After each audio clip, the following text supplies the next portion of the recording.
देश के विकास की प्रक्रिया में राज्यों की भूमिका बढ़ाने के उद्देश्य से अब नए नीति आयोग में योजना बनाने की बड़ी जिम्मेदारी राज्यों पर होगी।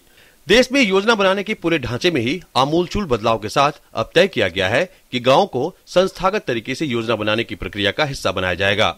अंत्योदय यानी समाज के अंतिम व्यक्ति तक विकास का फायदा पहुंचाने के लक्ष्य के साथ बनी संस्था का काम आसान भी नहीं होगा।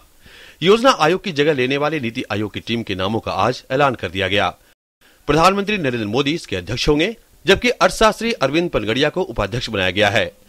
इसके पूर्णकालिक सदस्यों में अर्थशास्त्री विवेक देवराय और पूर्व रक्षा सचिव और रक्षा वैज्ञानिक डॉक्टर वीके सारस्वत के नाम शामिल हैं।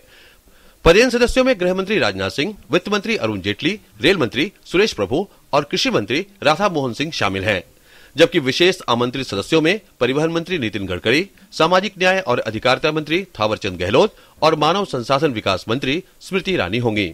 आइए समझते हैं कि नीति आयोग के कामकाज में राज्यों की भूमिका कैसे प्रभावी होने जा रही है। प्रधानमंत्री सभी राज्यों के मुख्यमंत्रियों के साथ मिलकर विकास का एक राष्ट्रीय एजेंडा तय करेंगे। देश में संघीय ढांचे को और मजबूत करने के लिए राज्यों का साथ लगातार लिया जाएगा। गांव के स्तर पर योजना का निर्माण किया जाएगा और इसे राज्य और केंद्र के स्तर पर जोड़कर नीति की शक्ल दी जाएगी।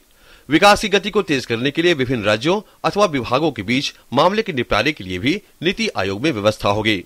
अभी तक योजनाएं योजना आयोग के द्वारा बनाए जाने के बाद राष्ट्रीय विकास परिषद के द्वारा स्वीकार की जाती थी, जिसकी अध्यक्षता प्रधानमंत्री करते हैं।